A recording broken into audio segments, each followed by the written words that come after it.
কষ্ট হয় এই বাংলাটাকে দেখে, যে বাংলাটাকে সত্যি মাঝে মাঝে চিনতে পারি না। মানে এরকম তো মানুষ হয়নি যখন দেখি যে যোগী আদিত্যনাথ উগ্র উস্কানিমূলক ভাষণ দিচ্ছে, আর একদল হিন্দু সেখানে খুব আনন্দিত, যে খুশি হচ্ছে যে এখানকার মুসলমানদের অত্যাচার করা হবে, জ্বালানো হবে, এটা দেখে আর একটা খুশি হয়। তখন এই সম্প্রীতি নামক জিনিসটা দেখে হাসি লাগে, কষ্ট হয় যে এই বাংলাটা আমাদের নয়, এই বাংলা আমাদের ছিল না, এই সংস্কৃতি আমাদের ছিল না।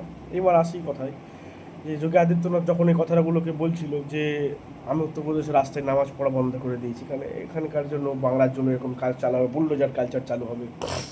তো প্রশ্ন যখন এটা আসবে, এটাও আসবে যে বাংলা জুড়েই লম্বা সময় একটা সময় চলে যখন রাস্তায় দুর্গাপুজোর প্যান্ডেল, মানুষের ভিড়, রাস্তা জ্যাম থাকে, 4-5 দিন প্রায় থাকে এরকম।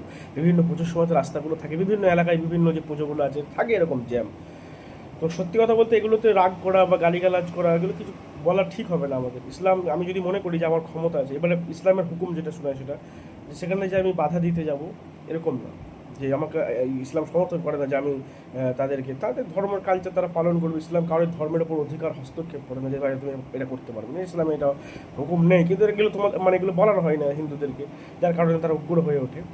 আর একটা কথা হচ্ছে এরকম যে রাস্তায় নামাজ পড়া বন্ধ করে দেবো, এখানে এগুলো দেখো দুদিকটা সম্প্রীতির বাংলায় দুটো, একটা বৃহৎ একটা পরিবার, সেখানে উভয় কি এই জায়গাগুলোকে মেনটেন করে নিতে হবে।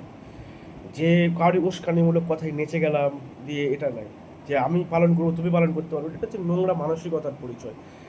একটা বৃহৎ সংসারে থাকতে গেলে সবাইকে অনেক কিছু এরকম একটা নিজেদের ভেতরে অ্যাডজাস্ট করতে হয়, যে না এটা এরকমভাবে চলছে, এটা ঠিক আছে নিজেদের ভেতরে, এটা তো এটার নাম হচ্ছে ভালোবাসা। কিন্তু যখনই আমি এই জিনিসগুলোকে ওই বিদেশীয় বা বিদেশি বলা চলে, হ্যাঁ, বহিরাগত যে কালচার, উত্তরপ্রদেশীয় যে হিন্দি ভাষীয় যে কালচারগুলো, এই বাংলা এরকম নয়। বাংলা বড় সমৃদ্ধির জায়গা। তাই বাংলার যে বিক্ষিপ্ত যে অঞ্চলগুলোতে যে সূত্রপাত, ভালো করে খেয়াল করে দেখো, বাজার, রাস্তাঘাট, ট্রেন হোক, চাই চায়ের দোকান হোক, কোনো হিন্দু পুরোহিতের সাথে কোনো মৌলানার কিন্তু মারামারি ঘটেনি। তর্কি করে আলোচনা করে কিন্তু মারামারি করছে কারা? সেই সমস্ত হিন্দু মুসলমান যারা ধর্মের কিছুই বোঝে না, তারা মারামারিটা লাগিয়ে ফেলে এবং মানুষকে সামলাতে হয়। তো এই জায়গাগুলো হচ্ছে ভাবার জায়গা, যেগুলোকে ভাবি বসে বসে যে এরকম যে আমিও ধর্ম রাস্তাতে পালন করছি আমার প্রয়োজনের খাতিরে, আমার যদি এটা সুবিধা মনে হয়, মাইক বাজাচ্ছি, সব করছি। আর একটা মুসলমান ভাই করছি, একটা আদিবাসী ভাই, শিখ ভাই, খ্রিস্টান ভাই, তাদের প্রয়োজনে। কিন্তু আমি করবো, একে করতে দেবো, এটা একটা বৃহৎ যে সংসার, সেটা অশান্তি শুরু হয়ে যাবে। এবং যখন একটা সংসার চলে, একটা বিক্ষিপ্ত ঘটনাগুলোকে দেখে সবসময় দুটো দলে ভাগ হয়ে গেলে হবে না, তাহলেই ভুল হয়ে যাবে। একটা সংসারে যদি 5-6টা ভাই থাকে, দুটো ভাইয়ের মধ্যে হয়তো ঝামেলা শুরু হয়ে গেছে, সেখানে বাকি ভাইগুলো যদি পক্ষ নিতে শুরু করে, একটা বৃহত্তর ঝামেলার সূচনা হয়ে যাবে। তাহলে আমাদের বাকি ভাইগুলোর কী করা উচিত? বাকি ভাইগুলোর উচিত হচ্ছে বোঝানো যে না ভাই এটা ঠিক হচ্ছে না। তখন কি হবে, সংসারটা আবার তাদের ঝগড়াটা মিটে গিয়ে ঠিক হয়ে যাবে। কিন্তু আমরা কী করি, পক্ষ নিতে ভালোবাসি। আর সত্যি কথা বলতে রাজনৈতিক নেতাদের কোনো কাজকর্ম নেই, মানে এদের কোনো কাজকর্ম নেই, এরা এগুলোই, মানে এদের তো সত্তা, এদের গদিকে টিকিয়ে রাখতে হবে। কারণ এদের কাছে উন্নয়নের কোনো এজেন্ডা নেই, যে উন্নয়ন করতে হবে, চাকরি ব্যবস্থা করতে হবে, হাসপাতাল, রাস্তাঘাট, স্কুল কলেজকে আরও উন্নত করতে হবে, চিকিৎসা ব্যবস্থাকে আরও উন্নত করতে হবে। এদের এরকম কোনো চিন্তাভাবনা করার কোনো ক্ষমতাও নেই, লক্ষ্যও নেই। তাদেরকে কী করতে হবে, গদি টিকিয়ে রাখতে গেলে হিন্দু মুসলমানের লড়াই লাগিয়ে দাও।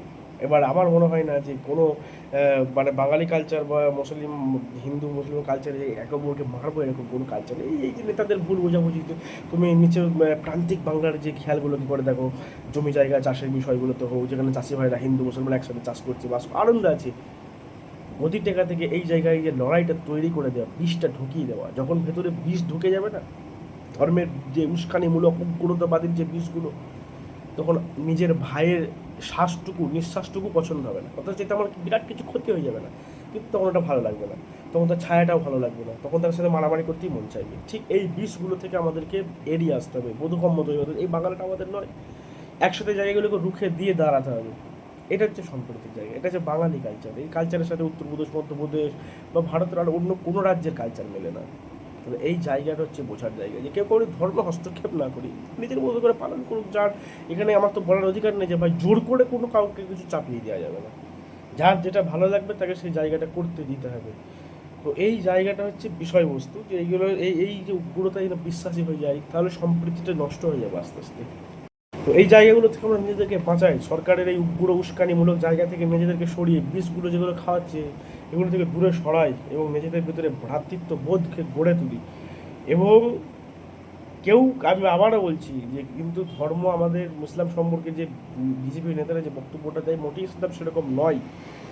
এগুলো আমরা যাচাই করার চেষ্টা করি, দিয়ে তারপরে কোনো মন্তব্য করি, না ওই কী হবে যাচাই না করে ওই যে বললাম কোনো মৌলবী আর কোনো মৌলানা কোনো পুরোহিতের ভিতরে মারামারি নেই। মারামারিটা হচ্ছে যে দুজনই ধর্ম মানে না, সেই দুজন মারামারিটা লাগিয়ে ফেলে। তো এই জায়গাগুলো বোঝার চেষ্টা করি, যদি প্রশ্ন থাকে জানার চেষ্টা করি যে ইসলাম কী বলছে। বিক্ষিপ্ত কিছু জায়গা থেকে মানে উল্টোপাল্টা বুঝে না কোনো কিছু করি, তাহলে যাই হবে ওই যে একটা ভালো সংসার, গোছানো সংসারে আগুন লেগে সংসারটাই টুকরো টুকরো হয়ে যাবে। আর ওই যেটা শেখাচ্ছে না যে বিজেপি হিন্দু মুসলমানরা মেরে ফেলবে, কুচিগুলো ধ্বংস করে এলো, ফালতু কথাবার্তা, এগুলো পুরো যুক্তিহীন, ঠিক আছে।